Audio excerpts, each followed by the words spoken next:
antes de que el mundo fuera formado, antes de que el primer rayo de luz rompiera las tinieblas del caos, ya existía Dios en su infinita majestad. Junto a Él estaba su Hijo, Jesucristo, en perfecta comunión, compartiendo una gloria que trasciende el tiempo y el espacio. Este es uno de los misterios que Jesús reveló en su última oración, la registrada en el capítulo 17 del Evangelio de Juan. Esta oración no es simplemente una petición, sino una ventana a la relación íntima entre el Hijo y el Padre, y al propósito último de la vida eterna. Aquí, Jesús nos invita a penetrar en el misterio más profundo de la fe cristiana, la glorificación, la unidad con Dios y el conocimiento de la vida eterna. Cuando Jesús comienza diciendo, Padre, ha llegado la hora, está señalando el momento culminante de su misión en la tierra. Todo lo que había hecho hasta ese punto, sus enseñanzas, milagros, la elección de los apóstoles, era solo la preparación para este momento crucial. La hora de la que habla no es simplemente un acontecimiento en el tiempo cronológico, es el Kairos, el momento divino y predestinado en el que su sacrificio redentor se llevaría a cabo. Jesús no estaba simplemente esperando su muerte, estaba anticipando la glorificación que seguiría a su sufrimiento, el retorno a la gloria que había compartido con el Padre antes de que el mundo existiera. Este concepto de glorificación es esencial para entender la misión de Jesús. En su oración, no pide ser glorificado por sí mismo, como si buscara el reconocimiento humano o celestial. Lo que Jesús anhela es que su sacrificio revele la gloria de Dios de una manera que el mundo no había visto hasta entonces. La cruz, en la que muchos verían derrota y humillación, se convertiría en el acto supremo de la glorificación divina. A través de su obediencia hasta la muerte, Jesús mostraría el amor perfecto y la justicia de Dios. Esta glorificación, sin embargo, no es algo que Jesús busca de manera egoísta. Todo lo contrario, es una glorificación que tiene como objetivo el beneficio de aquellos que creerán en Él, de aquellos a quienes Él mismo les otorgaría la vida eterna. Cuando Jesús dice, «Esta es la vida eterna, que te conozcan a ti, el único Dios verdadero, y a Jesucristo, a quien has enviado», redefine por completo lo que los seres humanos suelen entender como vida eterna. En la concepción común, la vida eterna es una existencia infinita, una perpetuidad que sigue a la muerte. Pero para Jesús, la vida eterna no es solo una extensión del tiempo, sino una calidad de vida, una vida que se experimenta en comunión con Dios. El verbo conocer en la Biblia implica más que un entendimiento intelectual. Es un conocimiento profundo, relacional, como el que Adán tuvo de Eva, o el que Dios tiene de su pueblo. Conocer a Dios es entrar en una relación transformadora con Él, en la que su amor, su verdad y su gloria nos cambian de adentro hacia afuera. Es importante notar que Jesús no solo habla de conocer a Dios, sino también de conocerse a sí mismo. Este es un punto crucial, porque en la teología cristiana no se puede separar a Dios Padre de su Hijo. Conocer a Jesús es conocer al Padre, porque el Hijo es la revelación plena de Dios. En Jesús vemos el carácter de Dios, su amor, su justicia, su misericordia y su santidad. Por eso, la vida eterna consiste en conocer a Dios a través de Jesucristo, porque solo en Él encontramos la manifestación perfecta de quién es Dios. A lo largo de su ministerio, Jesús había hablado muchas veces de su relación única con el Padre. En el Evangelio de Juan, una y otra vez, subraya que Él y el Padre son uno, que Él no hace nada por su propia cuenta, sino lo que ve hacer al Padre. Esta unidad es el corazón de su misión y también el modelo para los creyentes. En la oración de Juan 17, Jesús ora para que sus discípulos experimenten esa misma unidad, no solo entre ellos, sino con el Padre y el Hijo.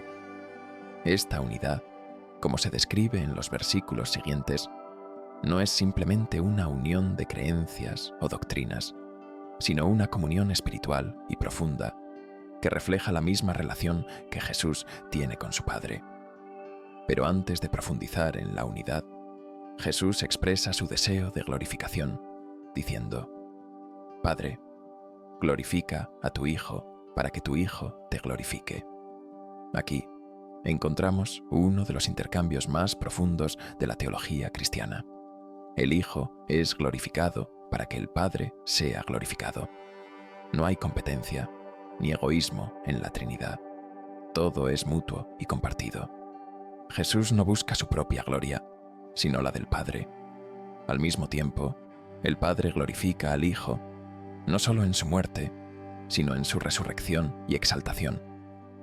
Esta glorificación mutua es la manifestación más plena del amor divino, un amor que da sin reservas, que se ofrece en sacrificio para la salvación del mundo.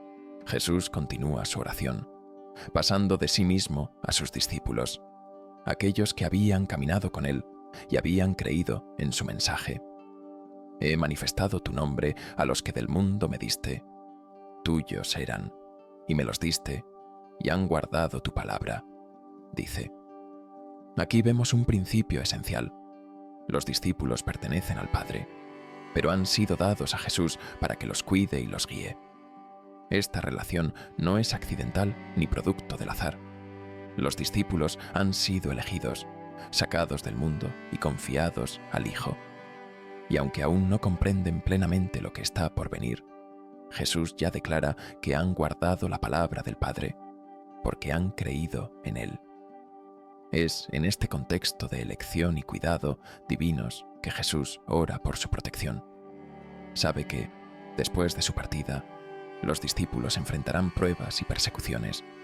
Sabe que el mundo, que no ha conocido al Padre, los rechazará y los odiará. Por eso, Jesús pide: no te pido que los quites del mundo, sino que los guardes del mal.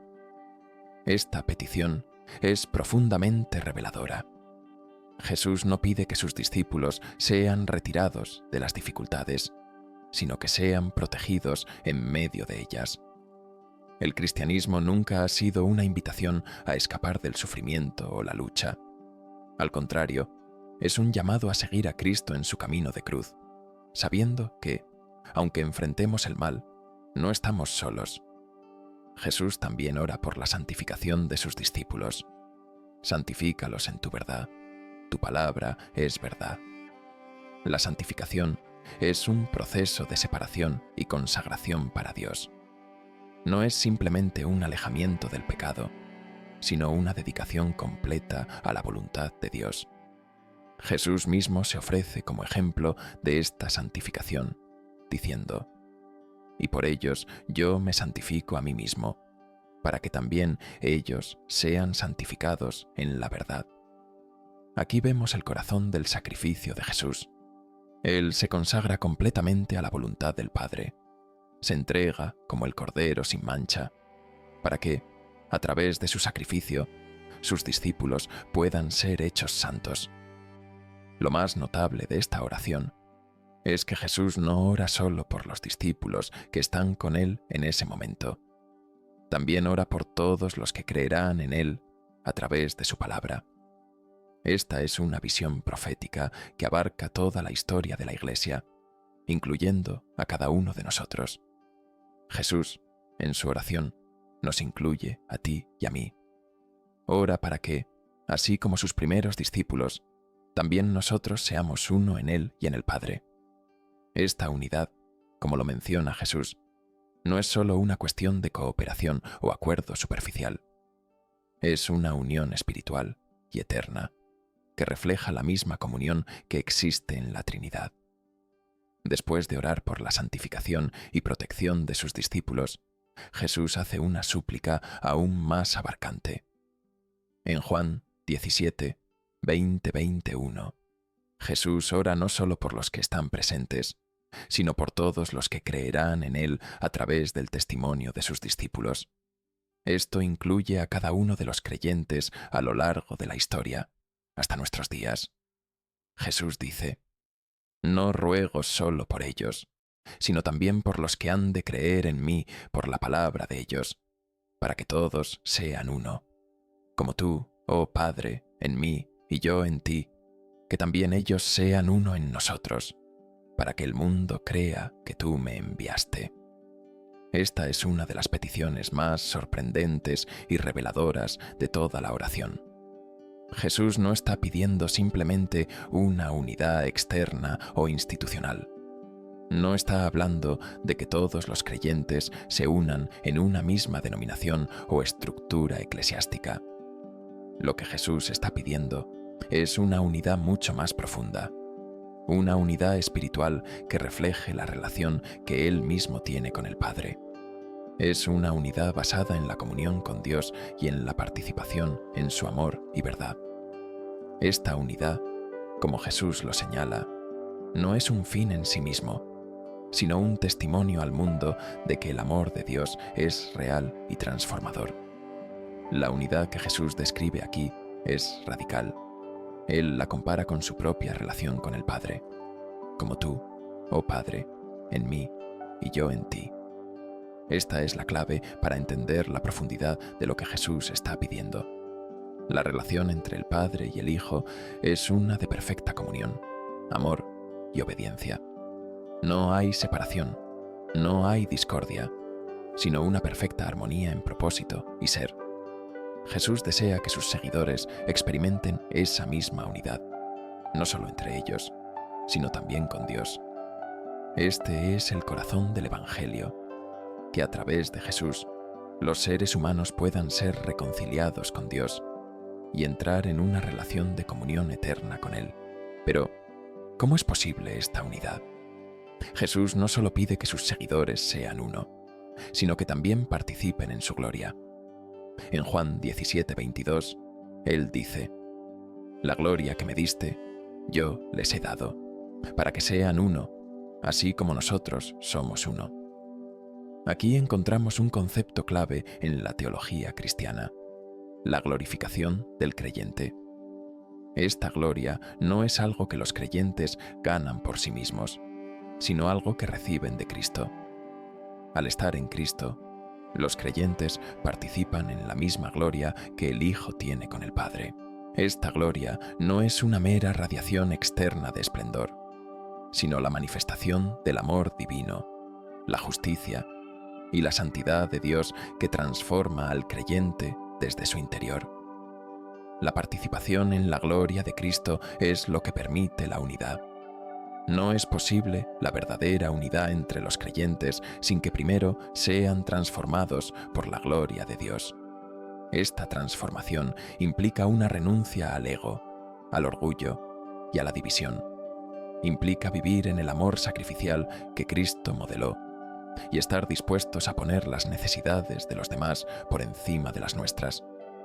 Esta es la base de la unidad cristiana, un amor transformado por la gloria de Cristo. Jesús continúa en su oración expresando su deseo más profundo para sus seguidores. Padre, aquellos que me has dado, quiero que donde yo estoy, también ellos estén conmigo, para que vean mi gloria que me has dado, porque me has amado desde antes de la fundación del mundo. Juan 17:24. Este versículo es uno de los más conmovedores de toda la oración. Aquí vemos el corazón pastoral de Jesús, su anhelo de que sus seguidores no solo estén unidos entre sí, sino que estén con Él en su gloria eterna. Este es el destino final de todos los creyentes: estar con Jesús en la eternidad, compartiendo en su gloria. Esta es la culminación de la vida eterna, el objetivo final de la fe cristiana. No se trata simplemente de vivir para siempre, sino de estar en la presencia de Dios, contemplando su gloria y siendo transformados por ella. Jesús, en su oración, nos ofrece una visión del cielo, no como un lugar distante y abstracto, sino como una comunión perfecta con Dios, en la que participamos plenamente de su amor y su gloria. Lo que Jesús describe aquí es más que una simple esperanza futura. Es una realidad que comienza a manifestarse ya en esta vida, a medida que los creyentes conocen a Dios y participan en su gloria. Comienzan a experimentar la vida eterna aquí y ahora. Esta es la promesa del Evangelio, no solo la esperanza de la resurrección futura, sino la posibilidad de vivir en la comunión con Dios en el presente. La vida cristiana no es una espera pasiva de la gloria futura, sino una participación activa en la vida de Dios, que comienza en el momento en que uno cree en Cristo. A medida que la oración de Jesús se acerca a su conclusión, Él reitera su deseo de que el amor de Dios esté en sus seguidores. Y les he dado a conocer tu nombre, y lo daré a conocer aún, para que el amor con que me has amado esté en ellos, y yo en ellos. Juan 17:26. Esta es la conclusión perfecta para la oración. Jesús ha hablado de gloria, de unidad, de vida eterna, pero todo esto se resume en una sola cosa: el amor. El amor de Dios es la base de todo. Es el amor de Dios el que motiva a Jesús a venir al mundo, el que lo sostiene en su misión y el que lo lleva a la cruz. Es el amor de Dios el que transforma a los creyentes y los une en comunión con Él. Y es el amor de Dios el que garantiza la vida eterna. La oración de Jesús en Juan 17 es, en muchos sentidos, una culminación de todo lo que Él había enseñado durante su ministerio. Es una visión del propósito final de Dios para la humanidad: que todos los que creen en Jesús sean unidos con Él y con el Padre en una relación de amor eterno. Esta unidad no es simplemente una meta lejana, sino algo que los creyentes pueden experimentar ya en esta vida, a través de su comunión con Dios y con los demás creyentes. En última instancia, la oración de Jesús nos invita a reflexionar sobre nuestra propia vida de fe. ¿Estamos viviendo en la comunión con Dios que Jesús describe? ¿Estamos participando de su gloria y permitiendo que su amor nos transforme? ¿Estamos buscando la unidad con nuestros hermanos y hermanas en la fe, tal como Jesús lo pidió? Estas son preguntas que todos los creyentes deben hacerse a la luz de esta oración. La vida eterna, tal como la describe Jesús, no es simplemente un regalo que recibimos después de la muerte.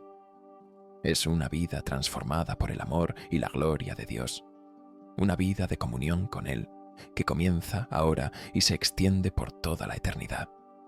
Esta es la gran promesa del Evangelio, que, a través de Jesús, podemos conocer a Dios, ser transformados por su gloria y vivir en su amor por siempre.